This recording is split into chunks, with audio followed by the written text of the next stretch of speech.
السلام عليكم ورحمة الله وبركاته. إن الحمد لله والصلاة والسلام على رسول الله. أما بعد، أحسن الكلام كلام الله، وأحسن الهدي هدي محمد صلى الله عليه وسلم.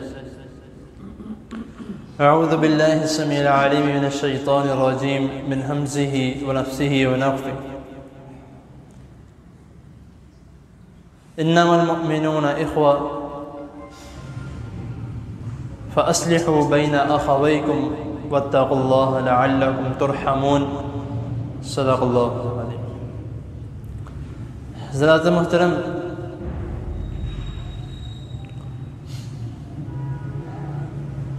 جو آیت کریمہ میں نے آپ کے سامنے تلاوت کی ہے، اس کے متعلق سب لوگ جانتے ہیں کہ اس کا ترجمہ کیا ہے، اس کا مفہوم کیا ہے، لیکن افسوس اور دکھ کی بات یہ ہے کہ جانتے تو ہیں لیکن اس کو مانتے نہیں ہیں. وجہ کہ صرف اور صرف ہماری جو انا ہے اور جو ہماری اپنی آکڑ ہے، اس کی وجہ سے کہ میں فلاں کے سامنے جھک جاؤں، میں فلاں سے صلح کر لوں، یہ کیسے ہو سکتا ہے؟ تو یہ آپس میں ایک دوسرے کو توڑنا، ایک دوسرے سے دور رہنا، یہاں تک یہ ایسے الفاظ بھی استعمال کیے جاتے ہیں کہ بھائی آج کے بعد میں نے تمہیں ملنا نہیں ہے، اور دوسرے الفاظ جو استعمال کیے جاتے ہیں کہ تم میرے جنازے پر بھی نہ آنا. یہ حقیقتاً آپ نے بھی سنے ہوں گے اس طرح کے کئی الفاظ. ایسے الفاظ کہنے سے کیا مل جاتا ہے؟ وہ نہیں آئے گا آپ کے جنازے پہ، اس کو کیا پڑی ہے؟ تو لیکن یہ الفاظ کہنے کے بعد جب آپ نے فوت ہو جانا ہے تو پھر جو اللہ تعالیٰ کے سامنے جواب دے ہوگے نا، اس کا کوئی جواب نہیں ہوگا آپ کے پاس کہ میں نے یہ الفاظ کہہ دیے تو اب کیا بنے گا میرے ساتھ. جبکہ اللہ تعالیٰ قرآن مجید میں فرما رہے ہیں، جس طرح ہم نے آپ کے سامنے آیت کریمہ تلاوت کی ہے، سورۃ حجرات آیت نمبر 10، کہ انما المؤمنون اخوہ، مومن آپس میں بھائی بھائی ہیں. فاصلحوا بین اخویکم، تو دونوں بھائیوں کے درمیان صلح کرواؤ. اب جو صلح کروانے والا ہوتا ہے اس کو بھی کئی لوگ بیچ میں توڑ پھوڑ دیتے ہیں کہ بھئی تم کون ہوتے ہو ہمارے درمیان رہنے والے، یہ ہماری اور اس کی لڑائی ہے. اور ایک جگہ پہ اللہ تعالیٰ فرما رہے ہیں سورۃ الانفال آیت نمبر 1 میں، فاتقوا اللہ واصلحوا ذات بینکم، کہ اللہ تعالیٰ سے ڈرو اور آپس میں ایک دوسرے صلح رکھو یا اصلاح کرو ایک دوسرے کی، ذات بینکم، ایک دوسرے کے درمیان. تو لیکن ہم اس بات کو سمجھتے نہیں ہیں. آپس میں صلح کرنا یا آپس میں صلح رکھنا یا کوئی آپ کی صلح کرواتا ہے، اس کا درجہ کیا ہے؟ جامعہ ترمذی کی حدیث ہے، حدیث نمبر 2509 میں 2509 میں، کہ رسول اللہ صلی اللہ علیہ وسلم نے فرمایا کہ روزہ، نماز اور حج، میرے خیال سے غالباً حج بھی ہے، کہ رسول اللہ صلی اللہ علیہ وسلم نے فرمایا کہ ان سے بھی زیادہ درجے والی چیز ہے وہ ہے کسی کی صلح کروانا. تو اب ان تمام چیزوں کو آپ نے قرآن مجید میں پڑھا، نماز کا کتنا اللہ تعالیٰ نے کہا کہ نماز پڑھو، نماز پڑھو. روزے کے متعلق فرض روزے لازمی رکھو، جو نہیں رکھ سکتا وہ بعد میں اس کی قضا پوری کرے، یعنی کہ فرض ہے. لیکن اس سے بھی زیادہ درجے والی چیز کیا ہے کہ تم کسی کی صلح کرواتے ہو. اور اس کے آگے رسول اللہ صلی اللہ علیہ وسلم کیا فرمایا کہ جو آپس میں صلح نہیں کرتا یا آپس میں ایک دوسرے کی بات نہیں کرتا تو وہ دین کو مونڈ رہا ہے. ہم نائی کے پاس جاتے ہیں اپنی کٹنگ کروانے، کہتے سر مونڈ دو، تو یہ دین کو مونڈ رہا ہے، یعنی کہ اللہ تعالیٰ طے کر رہا ہے. جب اللہ تعالیٰ کا حکم ہے تو اللہ تعالیٰ کی ہم نافرمانی کر رہے ہیں. تو نبی کریم صلی اللہ علیہ وسلم نے ایک حدیث میں آتا ہے کہ ایک صحابی بیان کرتے ہیں کہ میں نے اللہ کے رسول صلی اللہ علیہ وسلم کے ان 3 الفاظوں کے علاوہ کبھی یہ نہیں سنا کہ تم جھوٹ بولو، جبکہ اللہ تعالیٰ قرآن مجید میں فرمایا لعنت اللہ علی الکاذبین، کہ جھوٹوں پر اللہ تعالیٰ کی لعنت ہے. لیکن نبی کریم صلی اللہ علیہ وسلم فرماتے کہ 3 موقعوں پر تم جھوٹ بول سکتے ہو.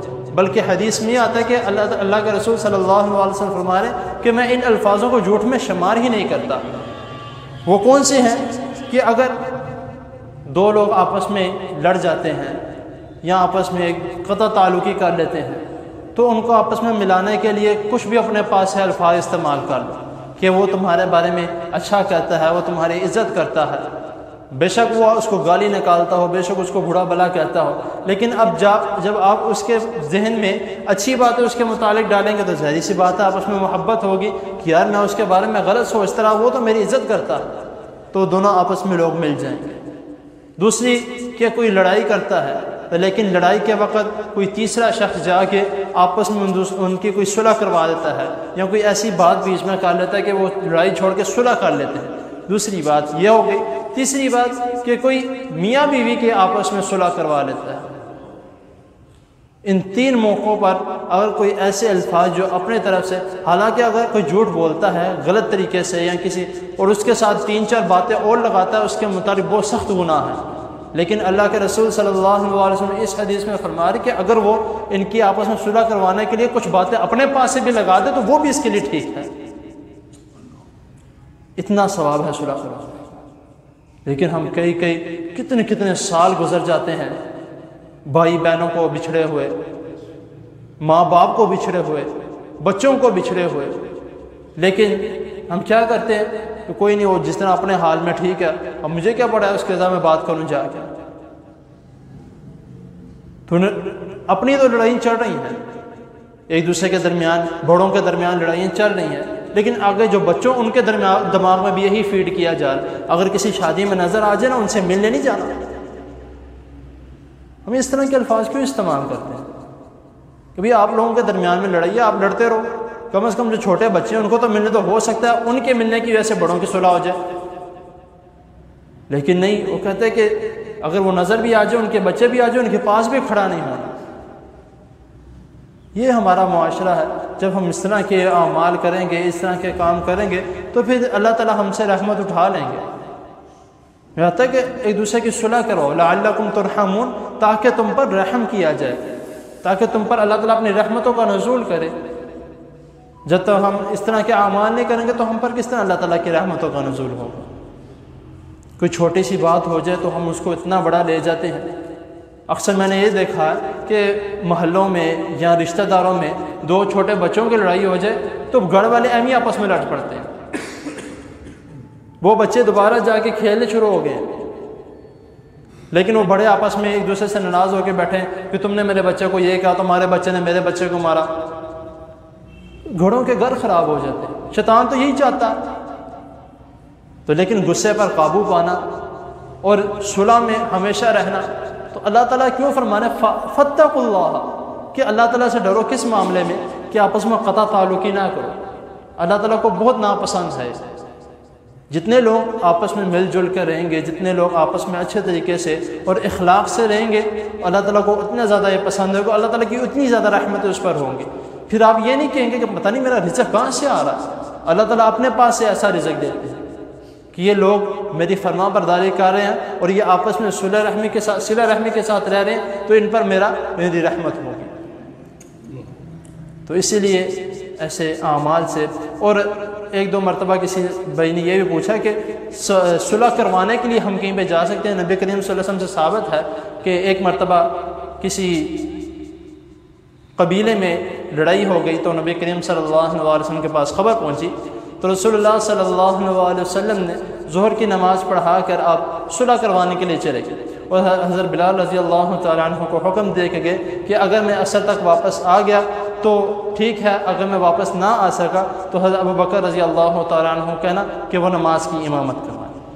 تو اگر آپ کو بھی پتہ لگتا ہے، کسی بھائی کو بھی آپ کے خاندان میں یا کسی رشتہ داروں میں یا کسی محلے میں کسی کی بھی لڑائی ہو، تو کوشش کریں کہ بڑھ چڑھ کے اس میں حصہ لیں۔ کس معاملے میں؟ صلح کروانے میں، لڑائی کروانے میں نہیں، صلح کروانے میں۔ بہت سے لوگ ایسے بھی ہیں جن کو میں اکثر الفاظ کرتا ہوں، وہ تیلی لگاتے ہیں، ایک جگہ پہ آگ لگی ہو تو وہ لکڑیاں ڈالنے کا کام کرتے ہیں۔